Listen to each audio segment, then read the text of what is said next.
Hello everyone, today we are going to study the part 2 of the chapter Cell, the Unit of Life. Okay, so this is the second part. I will recommend you all to watch the first part in order to understand this part.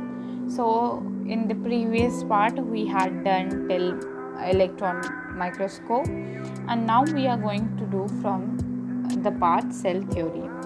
Okay, it is a very simple one and we can do it in just few minutes. Okay, so basically for cell theory you need to know the names and whatever discovery made by three people. Okay, three people. So the first person which we are going to talk about is Matthias Sheldon. Okay, so Matthias Sheldon, he was a German botanist. Now we first of all we are going to study about the first two, Matthias Sheldon and Theodor Schwann. Matthias Sheldon and Theodor Schwann, both of them were German. Okay, both of them were German, but Matthias Sheldon was a botanist, whereas Theodor Schwann was a zoologist, right? So Matthias Sheldon, he said that every plant is made up of a large number of cells. Now let me explain it to you. Okay, like this. So think this is Matthias Sheldon's tree, and what he did, he saw this plant, this tree, and then when he saw it under a microscope, we don't know whether it was a compound or electron microscope, but when he saw it under the microscope, he saw large and very large number of cells. Okay, so the first theory which Matthias Sheldon proposed was that plants are made up of large number of cells. Okay, and then after that he said that these cells, they perform the basic life processes. Okay, so now let us zoom into this tree and let us come to this leaf. Okay, this leaf we have with ourselves. Now when we zoom into this leaf also, then we'll see the small cells inside it. So let us take this single cell for example. Now this single cell has a chloroplast in it, and then that this cell, what does it do? It traps the sunlight and helps in the process called photosynthesis. Now I hope you all know what is photosynthesis, because this is not something new. Photosynthesis is the process by which green plants basically create their food by trapping the sunlight and carbon dioxide from the atmosphere. Okay, so now this cell helps in making food. Now there are xylem cells which are for conduction of water. There are phloem cell conduction for food. Okay, there are various more cells. So now they have their own function. And when a single cell which is used for transporting these a single cell which is used for transporting water, a lot of these cells combine together to form the whole xylem system, right? So same over here, there's this one cell, but not only one does this work. There are many more cells which together do the work, and then they form a leaf, and they together with all of them trap the sunlight and form the process of photosynthesis. So they form the function together, right? So this is what was meant by it. Okay, now after that came Theodor Schwann. Now Theodor Schwann,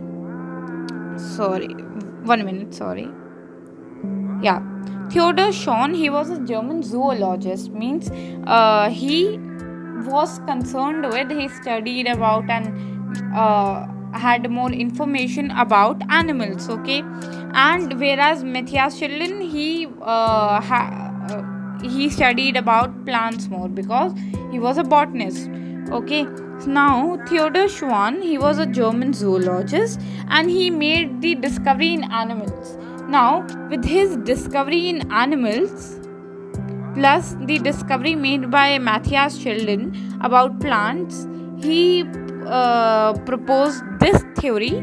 The first few theories, there are 3 theories in cell theory, okay.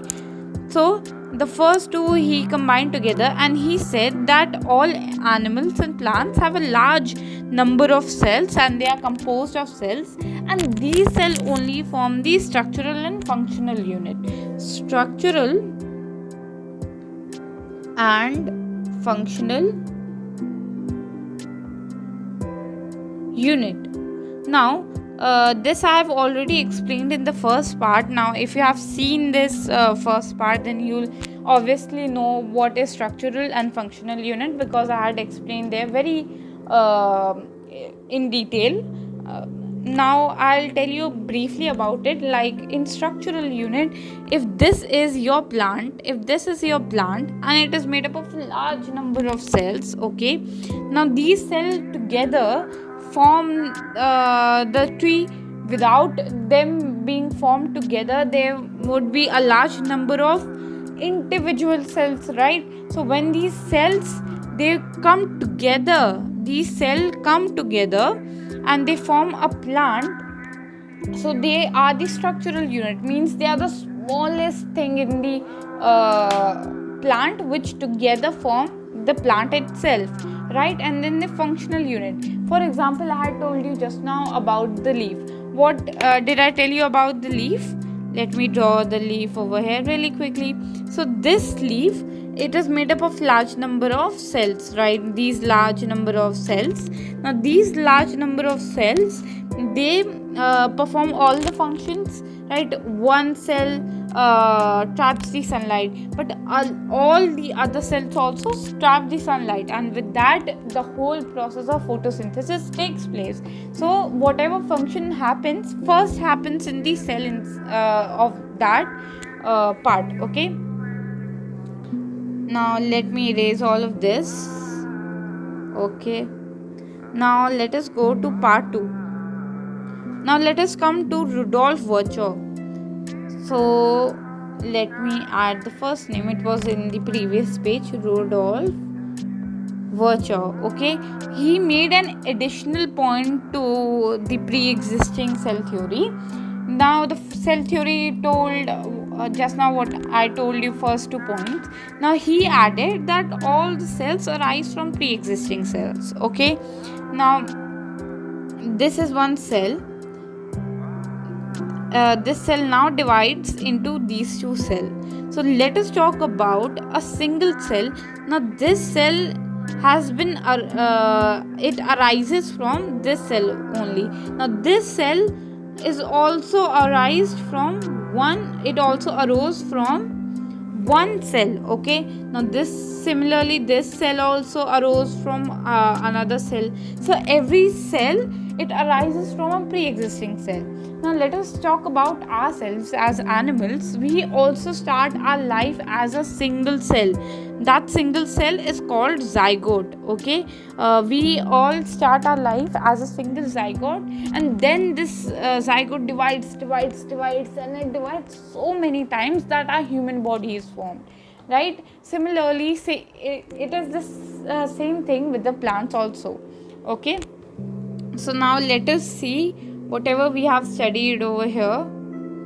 Let me delete this. Yeah. Now, okay.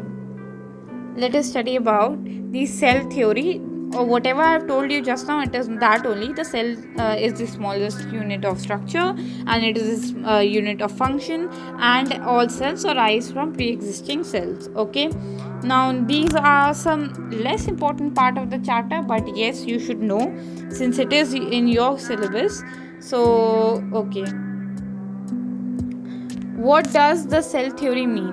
Okay, now this is the explanation. I am not going to go a lot in detail because I have already told you a lot. They are taking 2 examples. They, for animals, they took frog, and for plants they took mango, okay. Now structural unit, if we take any part of the body of plant, or if we take any part of mango tree and examine it under the microscope, put it under the microscope, we can see its cellular structure. Okay, sorry, yeah. Now functional unit, any function in the body of a frog or in a mango is due to the activity in itself.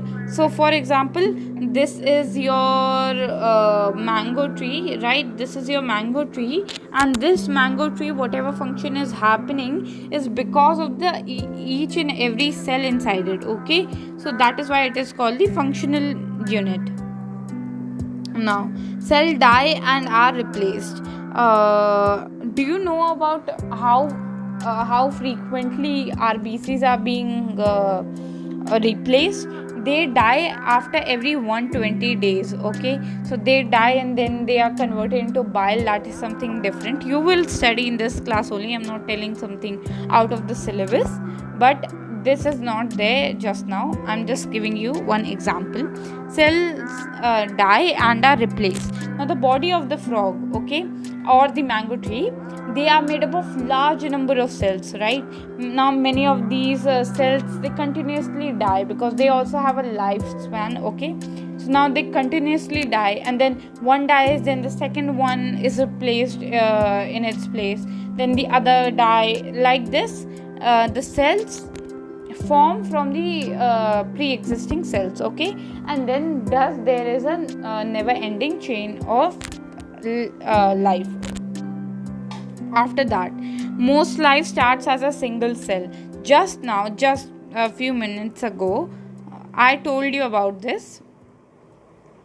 Now we all start our life as a single zygote, and then I told you these zygote divide into more cells, and then more cells, and then more cells, like this. They divide into daughter cells. Now daughter cell again divide into daughter cells. Now this chain continues on, right? Now let us read also what is given over here. The life of a frog and the life of mango tree starts as a fertilized egg and as seed respectively.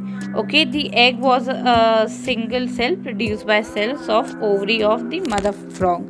The mango seed has an embryo formed after pollination and fertilization, which also starts as a single cell in the ovary of flower of the mango parent mango cell.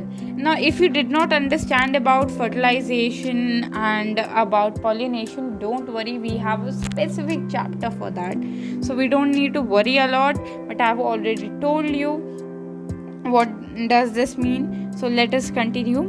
Now cell, how many? This is our question. How many cells? Okay, so how many cells? The greater is an organism, greater is the number of cells. This tells us that the cells are very small, and as the size increases, size of the organism increases, the size of the cell does not increase. The size of the number of the cells increase. Okay. Now there are some single-celled organisms. Okay, like the organism which have only one cell, and they throughout their life live as a single-celled animal. Okay, or plant. So example are bacteria, yeast, or amoeba. Right after that, few celled organisms which have only few number of cells, and they live their life like that only. Now in this, the example volvox is given, but this, according to me, and since I have studied this, volvox is not taken as an example of few celled organism. Okay, so please cut this. You can get more examples from the Google, but don't write volvox, it is not correct. If your teacher allows that yes, it is written, then you can write, but it is not the appropriate term to be used over here. Now multi-celled means many-celled. Now for example, us, we humans human beings, mangoes, mango tree, dogs, cats, okay, animals in general. Now, these are some facts. I don't think you need to know them a lot, they never come.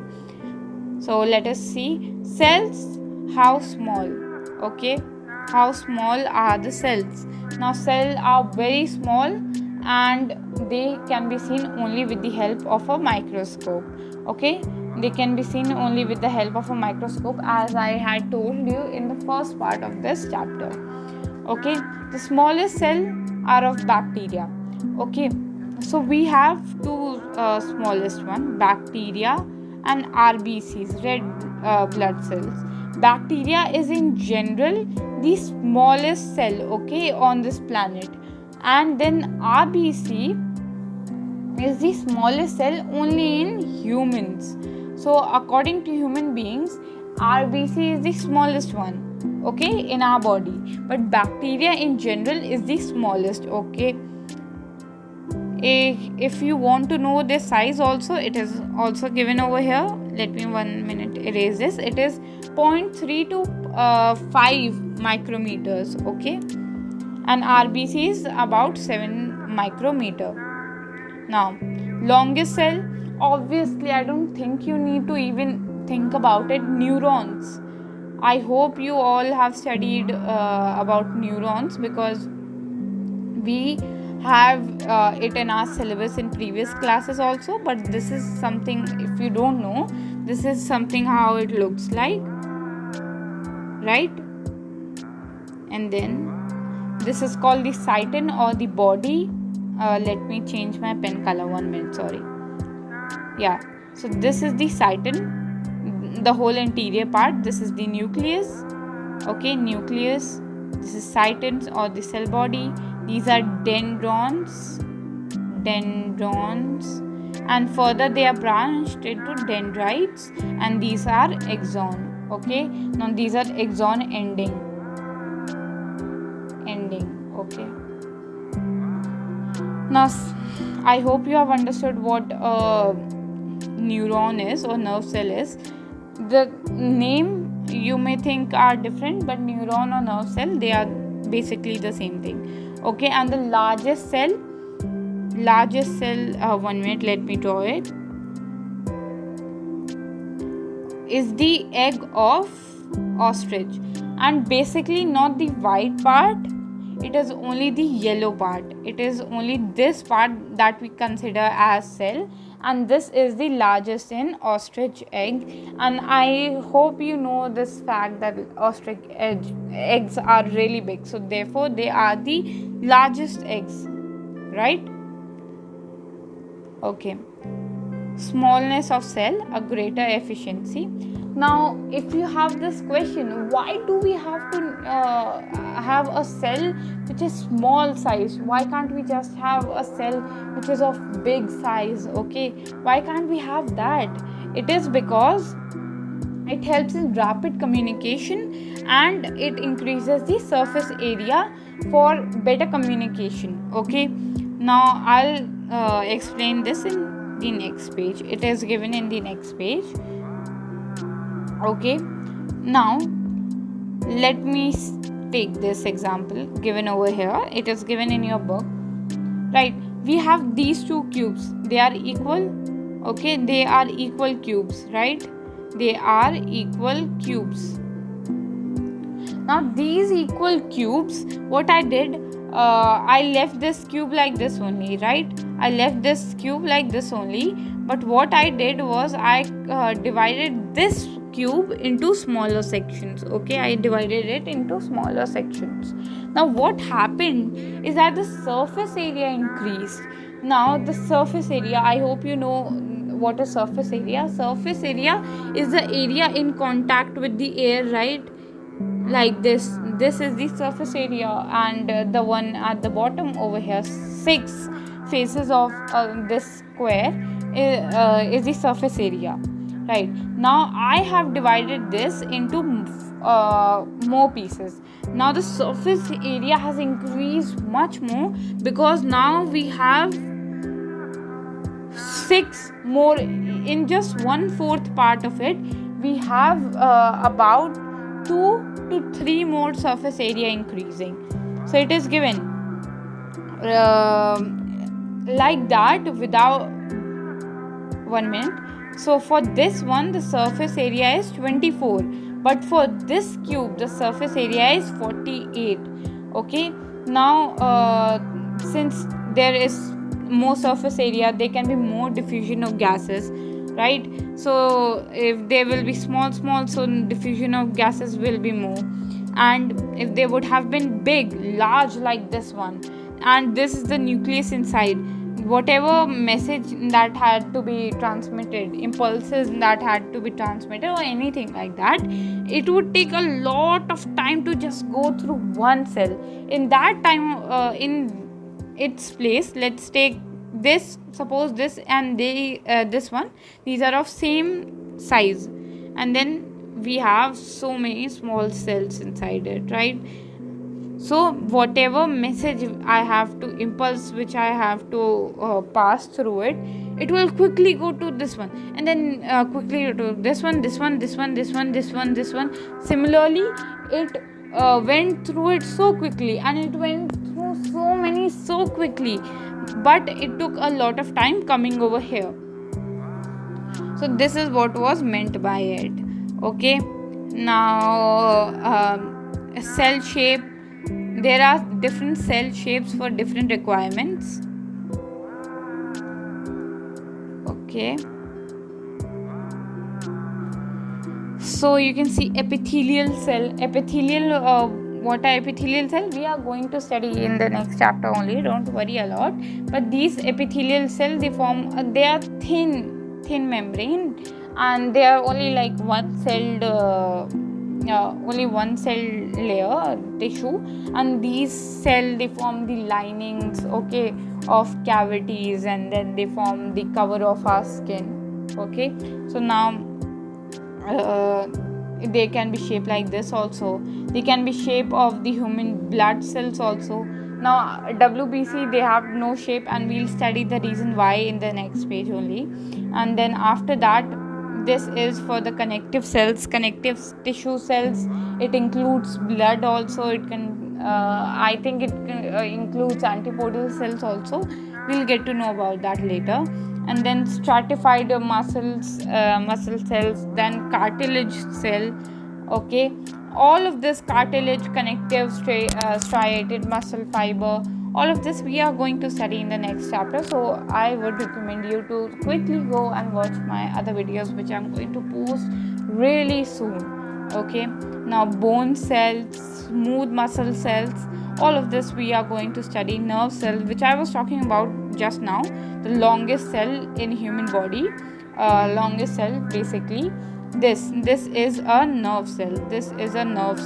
You can see this is the cytin, these are the dendrons, and then further they are branched into these small parts, and these are called dendrites.